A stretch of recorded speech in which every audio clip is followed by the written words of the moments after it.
तो welcome again. अब हम स्टार्ट करने वाले थे संदिग्ध द्रव्य से, जो कि सेकंड पार्ट है हमारा कंटिन्यूएशन का परिभाषा चैप्टर का। ठीक है, one of the important chapters of first paper 1 of रसशास्त्र एंड वैशिष्ट्य कल्पना।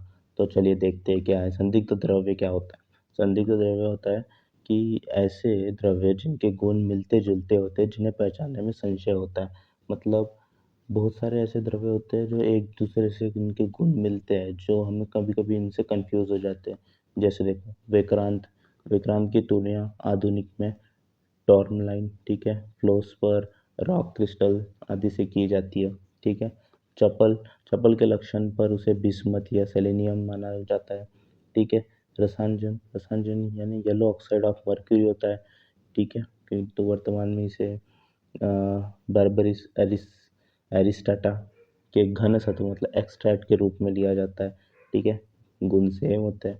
उसके बाद होता है बहिजार। ठीक है, बहिजार क्या है? आधुनिक विज्ञान इसमें स्पर्म वेल के आंत के स्राव माने जाते हैं। ठीक है, स्पर्म वेल के, ठीक है, इंटेस्टिनल सिक्रीशन, ठीक है, उसको माना जाता है। आंत के स्राव मतलब इंटेस्टिनल सिक्रीशन। ठीक है, पुष्पांजन, ठीक है, पुष्पांजन इसमें क्या है? ये सामान्यतः जिंक ऑक्साइड के रूप में पहचाना जाता है। ठीक है, फिर उसके बाद गिरी सिंदूर, गिरी सिंदूर इसे आधुनिक में पराऑक्साइड, ठीक है, मॉन्टराइट, ठीक है, पारा ऑक्साइड माना जाता है। ठीक है, फिर उसके बाद कुकुट, कंकुष्ट, कंकुष्ट क्या होता है? वर्तमान में इसे गंबोज ट्री, ठीक है, इसके रूप में माना जाता है।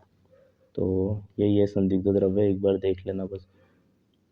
कुछ कुछ अनुपलब्ध द्रव्य होते हैं जैसे रसक, जिंक ऑक्साइड, और कृत्रिम द्रव्य होते कुछ जैसे सस्य, गंधक, कशिश, ठीक है, और हिंगुल, ठीक है, या आदि। बस यही है। तो क्या क्या पढ़ा? संदिग्ध द्रव्य पढ़ा, उसके बाद अनुपलब्ध द्रव्य पढ़ा, उसके बाद कृत्रिम द्रव्य पढ़ा। अनुपलब्ध द्रव्य कौन से? जिंक होता है, जिंक ऑक्साइड रसक होता है, और एक होता है सविरंजन भी होता है। ठीक है, और कृत्रिम द्रव्य क्या क्या होते हैं याद रखना, कभी पूछ ले एमसीक्यू में आ जाए या फिर क्वेश्चन। कृत्रिम द्रव्य क्या? सस्यक, गंधक, कशिश और हिंगुल। ठीक है, इसमें भी रसायन होता है। ठीक है, सस्यक, गंधक, कशिश, रसायन और हिंगुल आदि होते 5।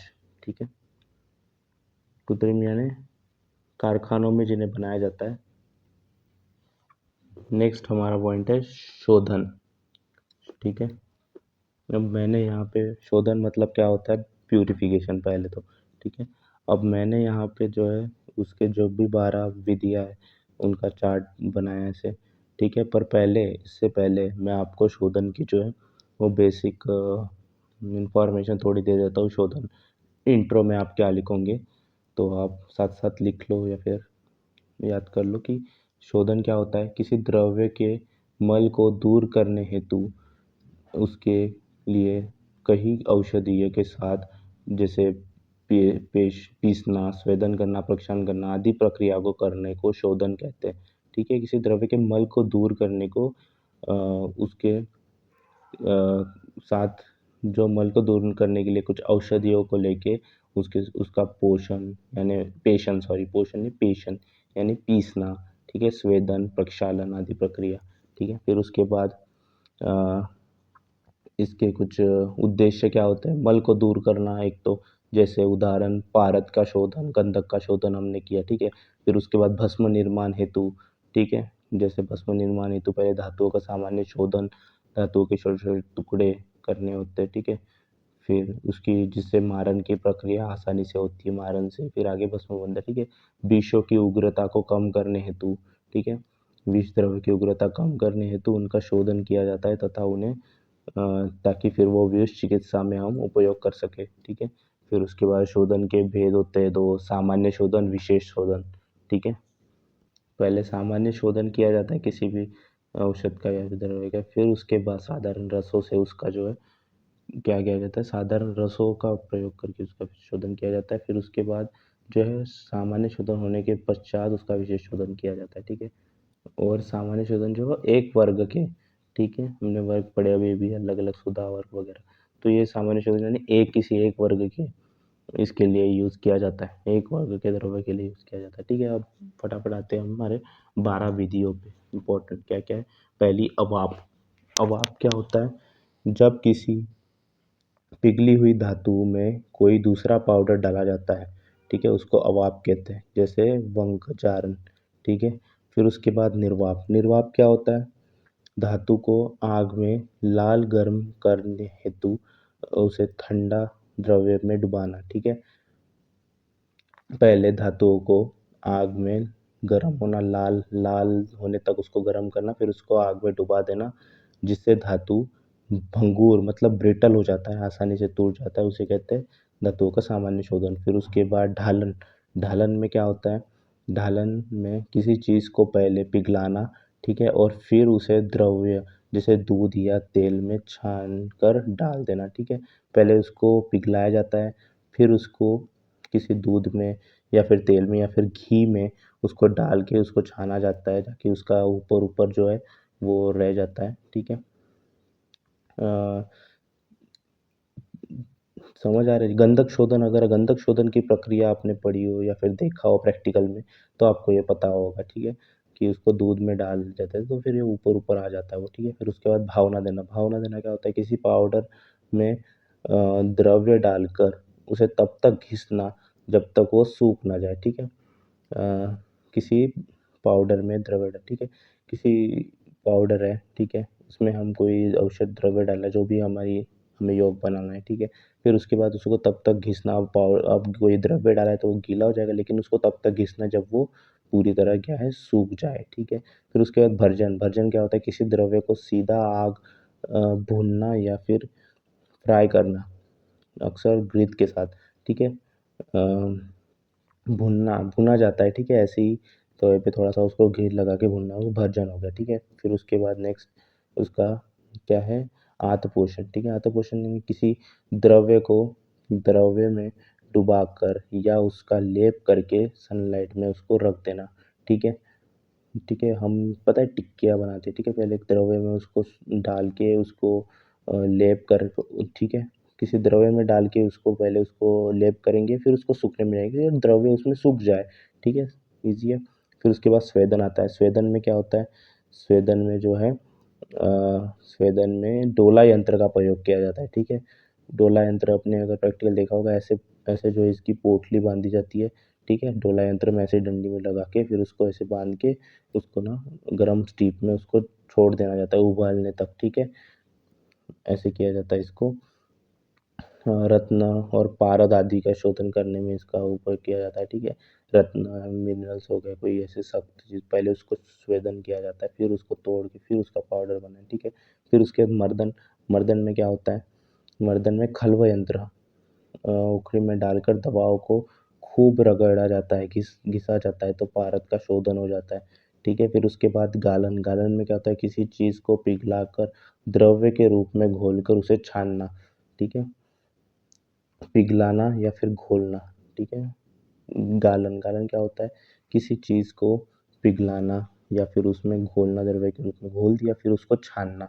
ठीक है, ये हो गया गालन।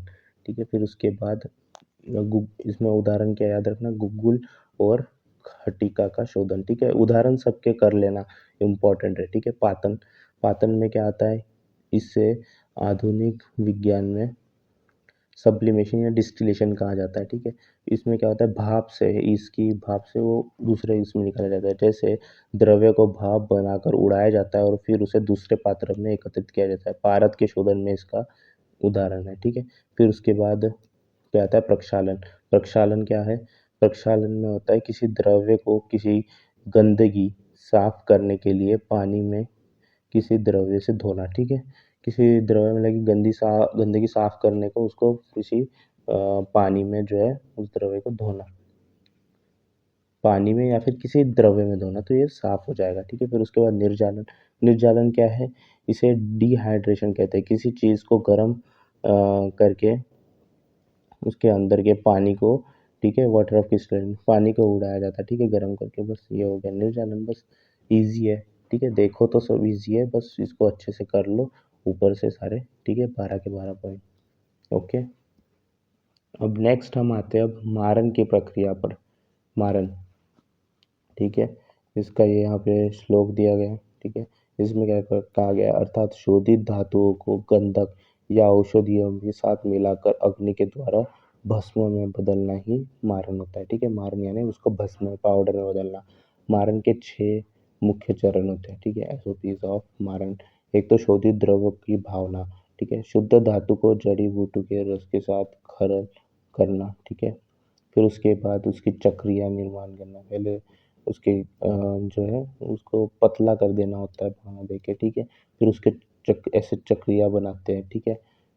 उसके बाद जो है छोटी टिक्किया, टिक्किया जिसको बोलते हैं, ठीक है। फिर उसके बाद चक्री का निर्माण, टिक्किया बनाने की प्रक्रिया को चक्रिया निर्माण कहते हैं। फिर उसके बाद शराव संपुट, शराव संपुट तो पता ही है, ठीक है, मिट्टी के 2 सपोर्ट के बीच में उसको सील कर दिया जाता है। जैसे मिट्टी के 2 होते हैं, ठीक है, ये एक हो गया, इसके ऊपर से एक होता है ऐसे, फिर उसको कबर मिट्टी करके इसको सील कर देंगे। फिर इसके बाद जो इसको पूट देते हैं यानी इसको गर्म, इसमें इसको तपाया जाता है, ठीक है। फिर उसके बाद जो है इसको स्वांशित मतलब अपने आप इसको ठंडा होने के लिए छोड़ देंगे। फिर उसको चूर्णन, फिर उसका टिक्कियों को पीस कर बारीक पाउडर इसका फिर से हम जो है बना लेंगे। अब इसके महत्वपूर्ण पॉइंट्स क्या है, मारन के, मारन का महत्व क्या है, धातुओं को लघु और मृदु सॉफ्ट हो जाती है इससे, ठीक है, जो कठिन धातु है, ठीक है। फिर उसके बाद शरीर में बायोलॉरिटी मतलब सोखने की क्षमता बढ़ जाती है, ठीक है, एब्जॉर्ब इजीली हो जाती है। फिर औषधि की मात्रा कम हो जाती है और प्रभाव तीव्र हो जाता है। कम औषध के प्रभाव में भी तीव्र परिणाम जो है ये देगा। फिर उसके बाद जो है पाक और क्या है, शीतलता की विधियाँ, ठीक है। पाक और शीतलता की विधियाँ में क्या है, पहले अग्निपाक। पाक किस किस प्रकार की, पहले अग्निपाक दिया जाता है, ठीक है। अग्निपाक हंडी में द्रव्य को रखकर सीधे चूल्हे पर पकाना, ठीक है। उसके बाद पुटपाक, पुटपाक में क्या है, श्राव संपुट के माध्यम से उसे भट्टी में पकाना। फिर उसके बाद जो है कुपी पको, कुपी कांच की बोतल में हमें पता है इसको किया जाता है, या बालू का यंत्र में पकाना, कांच की बोतल को फिर बालू का यंत्र में डाल के उसको पकाया जाता है। फिर भानुपाक जो है सूर्य की किरणों की गर्मी से इसको पकाया जाता है, जैसे लोह भस्म में किया जाता है, ठीक है। फिर उसके बाद स्वांशित यानी अग्नि देने के बाद पात्रों में तब तक न खोलना जब तक वो पूरी तरह शीतल ना हो जाए। ये है पाक की अलग अलग विधियाँ, शीतलता की विधियाँ, ठीक है, पाक करने की और शीतल करने की अलग अलग विधियाँ। फिर उसके बाद जो है अमृतीकरण और लोहितीकरण, ठीक है। अमृतीकरण यानी जैसे इसका क्या है, मारन के बाद भी भस्म के बीच बचे हुए सूक्ष्म दोषों को दूर करना, ठीक है। और भस्म बनाने के बाद भी उसमें कुछ बच जाता है तो उसको दूर करने के लिए होता है, जैसे अभ्रक और ताम्र भस्म का अमृतीकरण अनिवार्य होता है, ठीक है। फिर उसके बाद लोहितीकरण, लोहितीकरण यानी भस्म के वर्ण को, ठीक है, शास्त्रोक्त, जैसे अभ्रक अभ्रक हेतु लाल और सुंदर, मतलब शास्त्र में जैसे दिया है वैसा उसको लाल, पूरा लाल बनाना, ठीक है। उसको कहते हैं अमृतिक लोहितीकरण, सॉरी, ठीक है।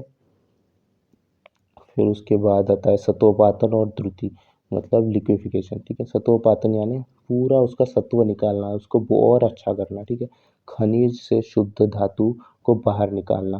सत्वपातन यानी जैसे सफ़ेद वर्ण की ज्वाला निकलना, ठीक है, ये सत्वों का निकलने का संकेत है, ठीक है। अब ये गर्म पकने में ये सत्व निकल रहा है, मतलब वो वाइट कलर की अगर ये हो रही है तो मतलब कि सत्व निकल रहा है, अच्छा अच्छा बन चुका है वो, ठीक है। पिघली धातु की ज्वाला धातु के असली रंग जैसी दिखना, या फिर पिघला हुआ धातु जो उसकी जो ज्वाला है वो उसके असली रंग जैसी, धातु का जो रंग होता है वैसी दिखती है। फिर उसके बाद द्रुति, द्रुति क्या है, परमानेंट लिक्विफिकेशन। इसमें क्या है, धातुओं को स्थायी रूप से द्रव्य अवस्था मतलब लिक्विड स्टेट में बदलना द्रुति है, ठीक है। फिर उसके बाद द्रुति के 5 लक्षण क्या है, निर्लिप्तत्व। इसमें क्या होता है, ये अगर बेसिकली आपने नाम भी याद भी नहीं रखे ना इसका, अगर आपने अंदर का मीनिंग भी याद रखा तो बहुत है। जैसे धोती के लक्षण क्या क्या, पात्र के साथ उसका न चिपकना तो अच्छी तरह लिक्विड हो गया, ठीक है। फिर उसका द्रव्य के रूप में रहना, ठीक है। फिर उसका तेजस जो मतलब अत्यंत चमकदार होना, फिर उसका हल्का होना, ठीक है। फिर उसके पारद के साथ न मिलना इत्यादि, इनसे हम पता कर सकते हैं कि लिक्विड अच्छी तरह बना है या फिर ये साइंस है, ठीक है, अच्छी ज़रूरत है इस लिक्विड के। ओके, ख़त्म। अब नेक्स्ट इसमें पारद, यहाँ से अगले इससे हम पारद का भाग शुरू करेंगे, जो कि one of the most important भी है।